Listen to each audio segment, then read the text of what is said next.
오늘 우리 새사랑교회 예배를 향하시는 우리 성도들과 또 자성원에 계시는 사람들, 또 이곳을 함께 예배로 참여하고 계시는 온라인 성도님들에게 우리 하나님께서 주시는 위로와 소망이 날마다 함께 하시기를 주님의 이름으로 기원드립니다. 주님의 그 사랑 안에서 여러분들을 참으로 사랑합니다. 특히 오늘은 영상 예배가 시간이 늦춰졌지만 이것을 진행하기 위해서 애쓰고 수고하는 우리 엔지니어 팀들에게도 주님의 그 응원하심과 위로하심, 그리고 우리 모두를 향하신 주님의 평화가 넘치시기를 진심으로 축복합니다. 저는 오늘 믿음의 자리로 이끌어 가시는 우리 예수님을 생각하면서 말씀을 준비했는데요. 아가들이 세상에 태어나서 그리고 자라나는 것을 지켜보는 부모님들의 그 사랑과 은혜는 우리들이 말로 형용할 수가 없을 것입니다.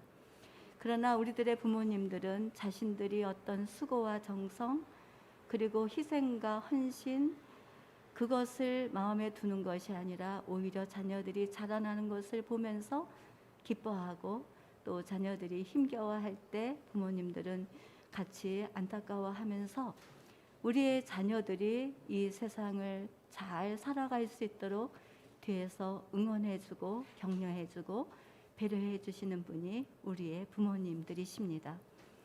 이제 추석 명절을 앞두고 있으면서 지금 저랑 함께하고 있지 못하는, 또 이미 하늘에 가신 어머니와 아버지가 몹시 그립기만 하고 또 볼 수 없고 만날 수 없다는 것이 너무나 아쉬움과 서러움으로 내 마음속에 담기는 시간인 것 같습니다.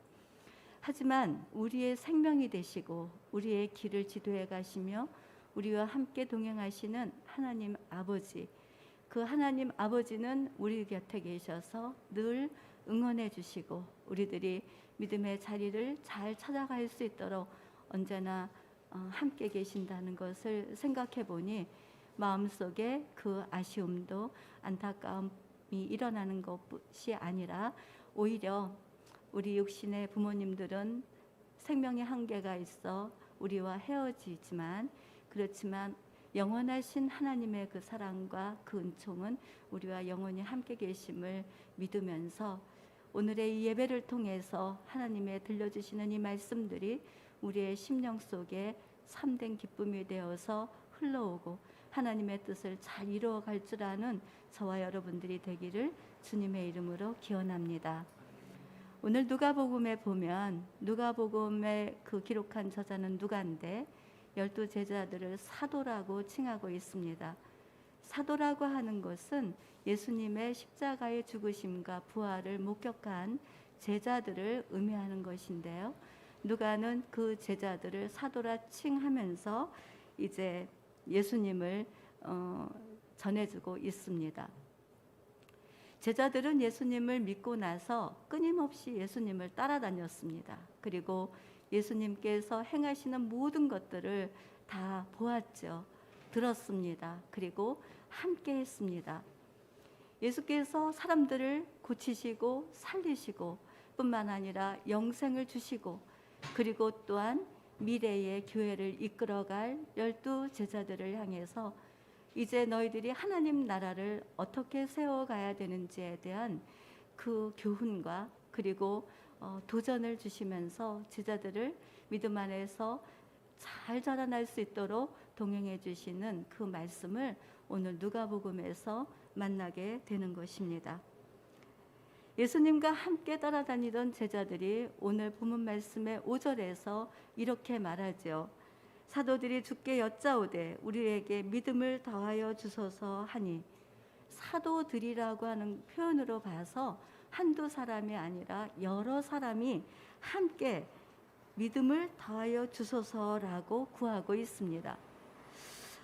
예수님을 따라다니면서 예수께서 행하시는 일들을 듣고 보니까 모두 믿음으로 행하지 않으면 안 되는 것이겠구나를 아마 생각한 것 같아요.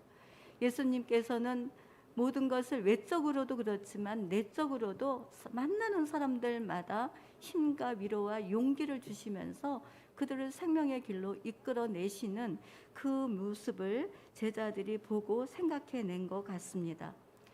실제로 예수께서는 6절에 주께서 이르시되 너희에게 겨자씨 한 알만한 믿음이 있었더라면 뽕나무더러 뿌리가 뽑혀 바다에 심겨라 하였을 것이요 그것이 너희에게 순종하였으리라 라는 말씀을 하셨습니다. 예수님께서 믿음을 요구하는 제자들을 향해서 믿음이 있었더라면, 그것도 겨자씨만한 아주 작은 믿음을 비유로 해서 들려주시는 예수님의 말씀을 생각해 보니 제자들이 믿음이 겨자씨만큼도 없구나 하는 소리로 들려집니다. 제자들이 이 믿음에 대해서 구하는 배경을 한번 생각해 보았습니다. 본문 말씀에 앞서서 예수를 따르는 공동체 안에서 일어나는 갈등의 구조가 누가복음 17장 1절에서부터 4절까지 보여지게 됩니다. 누가복음 17장 1절에 실족하게 하는 일이 없을 수는 없으나 라는 말씀으로 보아서 실족하게 하는 일이 있다는 것이지요. 실족한다는 말은 잘못 더디뎌서 미끄러진 상태로서 함정과 올감이 유혹으로 인해서 죄에 빠지는 것을 의미합니다. 즉 공동체가 실족하게 되었다는 일이 일어났다라고 하는 것입니다. 예수께서는 그렇게 말씀하시면서 너희들은 스스로 조심해야 된다 이렇게 말씀하시고 죄에 대해서 언급하십니다. 죄를 범하거든 경고하고 회개하거든 용서하라는 것입니다. 용서하되 하루에 7번이라도 내게 죄를 짓고 7번 내게 돌아와 내게 회개하노라 하면 너는 용서하여라 이렇게 말씀하셨습니다. 오늘 사무실에서 우리 교육자들이 이제 만났습니다. 제가 지난주에 우리 박창규 목사님에게 아메리카노를 사준 줄 알고 지난주에 우리 목사님 아메리카노 드셨죠 했는데 안 드셨다고 하더라고요. 그래서 드린 줄 알았는데 가만히 생각해 보니까 아니었어요. 그래서 이제 제가 미안한 마음을 전하려고 하는데 목사님이 먼저 용서해 드릴게요 이렇게 말씀하시는 거예요. 용서라는 말에 얼마나 내 마음이 편안해지기 시작을 하는지요. 참 이 용서라는 언어는 듣기만 해도 이 가슴이 설레이는 참 은혜의 언어라는 것을 한번 또 생각해 봤습니다. 그러니까 공동체 안에는 용서를 하고 살아가는 것이 예수 공동체가 해야 될 일이라는 것을 제자들에게 가르쳐 주신 거예요. 그런데 죄를 지은 그 누군가가 그 죄를 회개하고 돌아와서 용서를 구하는데 용서를 하지 않으니까 서로 갈등 안에 있는 것이 더 큰 화를 가져온다는 것을 예수님께서 말씀해 주신 것입니다. 사도 바울은 이러한 죄를 짓게 되는 이유는 믿음대로 행하지 않을 때, 그리고 베드로는 말씀에 순종하지 않을 때라고 전하고 있습니다. 우리 로마서 9장 32절에서 33절 말씀을 같이 읽어보겠습니다. 어찌 그러하냐? 이는 그들이 믿음을 의지하지 않고 행위를 의지함이라. 부딪힐 돌에 부딪혔느니라. 기록된 바 보라 내가 걸림돌과 거치는 바위를 시온에 드노니 그를 믿는 자는 부끄러움을 당하지 아니하리라 함과 같으니라. 아멘. 또 베드로전서 2장 8절 말씀을 같이 읽겠습니다. 또한 부딪히는 돌과 걸려 넘어지게 하는 바위가 되었다 하였느니라. 그들이 말씀을 순종하지 아니함으로 넘어지나니 이는 그들을 이렇게 정하신 것이라. 아멘. 죄를 짓는 이유는 믿음으로 하지 않고 행위를 의지했을 때, 즉 말씀에 순종하지 않고 사람들의 행위만을 주목하게 되었을 때 죄를 짓게 된다는 것인데, 이것이 믿음이 없는 것과 연결이 되어져 있습니다. 즉 용서하지 않고 실족하게 하는 것은 믿음이 없는 행위라고 하는 것을 말씀하고 있는 것이지요. 신학자 C.S. 루이스는 믿음은 사람을 의지하는 것이 아니라 하나님을 바라보는 것이다 라고 전합니다. 사람은 사랑하고 존경하고 감사해야 될 대상이지 믿음의 대상은 아니라는 것이지요. 그것이 하나님의 말씀인데 대부분의 사람들은 사람을 주목하다 결국은 죄에 빠지게 되는 것이고 더 큰 화를 입게 되는 것입니다. 저 사람은 법 없이도 살 수 있는 사람이야 라는 말을 들어본 적이 있습니다.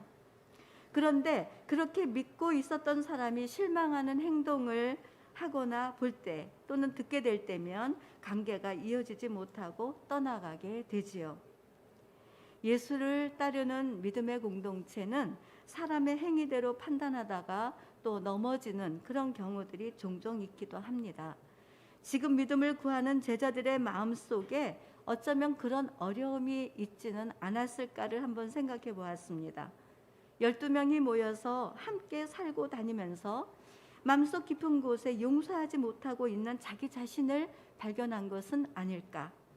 말은 안 해도 속마음으로 갈등하면서 예수님께서 전해주시는 말씀에 찔림이 돼서 자신을 돌아보며 구하는 요구가 아닐까, 이런 생각을 해보았습니다.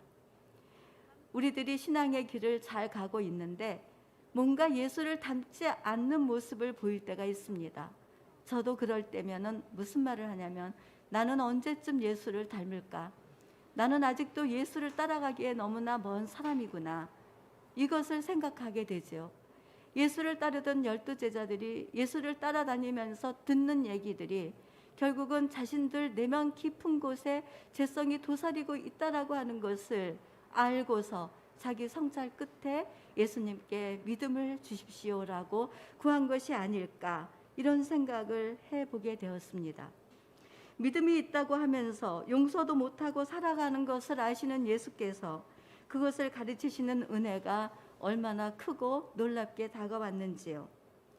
자신을 성찰하여 죄를 다스리는 사람도 있지만 대부분의 사람들은 하나님의 뜻을 따른다고 말하면서 자신의 생각과 감정에 붙들려 살게 되고, 그러다가 자신뿐 아니라 다른 사람에게도 죄를 짓게 하는 행위를 하지만 그것이 죄인지를 모르니 더 큰 문제가 아닐 수가 없는 것입니다. 어느새 코로나로 인해서 비대면 예배를 드린 지 벌써 82주를 만나고 있는 시간들입니다. 대면 예배가 옳다, 비대면은 잘못되었다, 이런 말들은 하지만 하나님께서 행하시는 일에 대해서 관심이 없이 판단하고 믿음이 없다는 이야기들을 합니다. 자신의 생각이 옳다고 주장하면서 남을 비판하는 행위들은 아름답지 않습니다. 오히려 지금의 시간들이야말로 자신들의 의지나 감정에 치우치지 않도록 조심해야 하는 것이죠. 모든 시간의 주인 되신 아버지 하나님께서 우리 모두에게 주신 시간 안에 살고 있음을 알고 악을 선하게 만들어 가실 하나님을 믿으며 지금 우리들을 향하여 부르시는 그 부르심의 소망이 무엇인지 그것을 물으며 주님 곁으로 더 가까이 나아가는 저와 여러분들이 되기를 바랍니다. 오늘 예수님께서 들려주시는 실족하는 이유는 죄에 대하여 회개하고 그리고 용서를 가르쳐 주시고 후에 제자들의 믿음을 구하는 태도에서 우리들이 배우는 것이 있습니다. 우리들의 죄와 허물을 덮어주시고 용서해 주신 십자가의 사랑을 받은 우리들로서 조심하지 않으면 누군가를 실족하게 만든다고 경고하고 계시고, 그것은 믿음의 사람들이 해야 할 일이 아니라는 것입니다. 교회 공동체는 주님 안에서 더욱 풍성한 용서의 마음으로 누구든지 받아주고 사랑으로 함께해야 한다는 것입니다.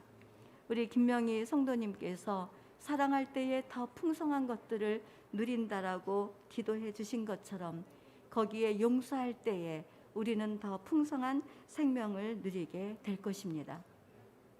누가복음 1장에는 믿음의 여인 마리아의 이야기가 기록이 되어져 있습니다. 마리아는 요셉과 정혼한 여인으로서 하나님의 은총을 입어 세상을 구원하기 위한 메시아 예수를 성령으로 잉태하게 되었습니다. 이와 같은 사실은 마리아에게 생명의 위협을 가져오는 것으로서 매우 위험한 일이었지만 마리아는 주님의 말씀을 의지하여 내게 이루어질 하나님을 생각하고 상황과 형편에 휘둘리지 않았습니다. 오히려 성령의 음성을 듣고 산골로 달려 유대 한 동네에 이르러 엘리사벳을 만나게 됩니다. 엘리사벳은 사게라 제사장의 아내로서 늦은 나이에 임신을 하게 하신 하나님의 일을 믿었기에 자신에게 일어난 일 또한 말씀이 이루어짐을 믿었기에 믿음으로 서로 깊은 사귐을 나누게 되었습니다. 마리아와 이 엘리사벳의 이야기는 우리들이 생각할 수 없는 그 이상의 이야기입니다. 초월되어지는, 마치 뽕나무더러 뽑혀 바다에 심겨져라 하더라도 순종하리라 라고 하는 예수님의 말씀처럼 어떤 능력이 일어나는 삶의 이야기로 들려주는 것이죠. 예수님께서 들려주시는 말씀대로 용서하며 살아가는 믿음의 사람이 될 때 우리들이 눈과 귀로 들을 수 있고 볼 수 있는 그 어떤 표적도 분명히 우리들에게 보여지게 될 것입니다. 진리는 결코 우리들을 얽매이게 하는 것이 아니라 모든 것을 풀어 자유케 하는 능력이라는 것입니다. 주님께서 말씀하십니다.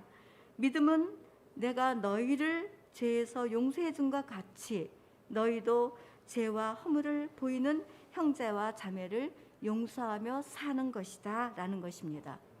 주님의 말씀을 순종하여 살아가는 우리들에게 주님의 사랑에 계시는 영원히 함께 하실 것입니다. 우리들이 진리의 샘 곁에서 목마름을 채우고 믿음의 자리로 돌아가도록 우리 주님이 도와주실 것입니다. 오늘 믿음을 구하는 제자들이 앞으로 교회를 이루어갈 때 믿음으로 산다는 것이 무엇인지를 가르쳐 주시는 그 주님의 은혜를 따라 우리들의 믿음을 다시 새롭게 하여 주시길 소망하면서 저는 오늘 이 말씀을 지난번 창립주년 기념예배 축사를 보내주신 토론토 이강수 목사님의 글로 마무리를 하려고 합니다.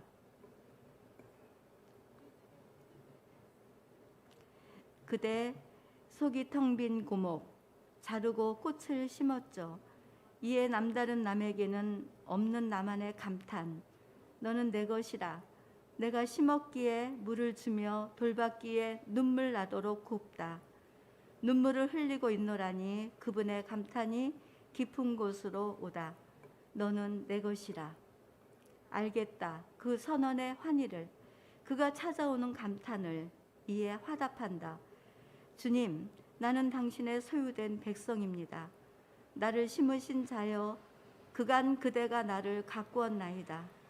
예수 그리스도의 하나님이시여라는 사진과 글이었습니다. 저는 이 글 안에서 우리 안에 겨자씨만한 믿음이 없어 죽어있는 나무와 같아도 우리를 지키시고 택하시고 우리를 마음으로 기뻐하시는 아버지 하나님께서 믿음의 자리로 초대하시며 믿음의 사람으로 가꾸어 주실 것이라는 작은 깨달음을 가져와 봅니다. 사랑하는 성도 여러분, 조금 흔들리고 휘청거리며 용서에서 거리가 먼 믿음의 삶을 살았다 하여도 끊임없이 우리 안에 거하심으로 영원에 잇대어 사는 용서의 사람으로 가꾸어 주실 주님을 바라봅시다. 용서의 삶을 통하여 다시 믿음의 자리로 돌아와야 된다라고 하는 주님의 은혜가 오늘 말씀을 타고 우리의 영혼과 우리의 삶에 들려져서 좋은 결실을 맺어갈 수 있는 거룩함의 은총이 저와 여러분 안에 함께 하시기를 주님의 이름으로 기원드립니다. 기도드리겠습니다. 내가 그리스도와 함께 십자가에 못 박혔나니 그런즉 이제 내가 산 것이 아니요 오직 내 안에 예수께서 사신 것이라.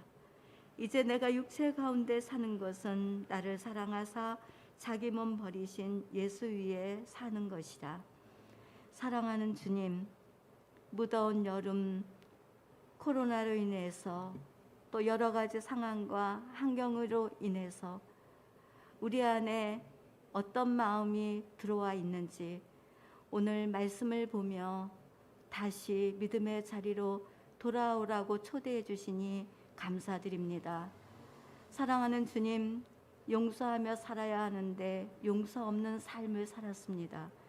용서 없는 삶은 믿음이 없는 삶이라고 예수님께서 제자들과 함께 하시면서 들려주신 이 말씀이 오늘 우리 심령 깊은 곳에서 우리를 성찰하는 하나님의 은혜로 바꾸어 가도록 이끌어 주시옵소서. 지금은 아직 연약하여 용서의 사람이 아니라 할지라도 점점 우리를 가꾸어 주셔서 용서의 사람으로, 예수를 닮아가는 사람으로 만들어 주실 것을 저희들 기대하며 또다시 가을을 맞이합니다. 이 가을에 풍성한 용서의 열매를 맺어 주님을 기쁘시게 하는 믿음의 자리에서 주님을 만나게 하여 주옵소서. 이 모든 말씀을 우리 주 예수 그리스도의 이름으로 간절히 기도드립니다. 아멘.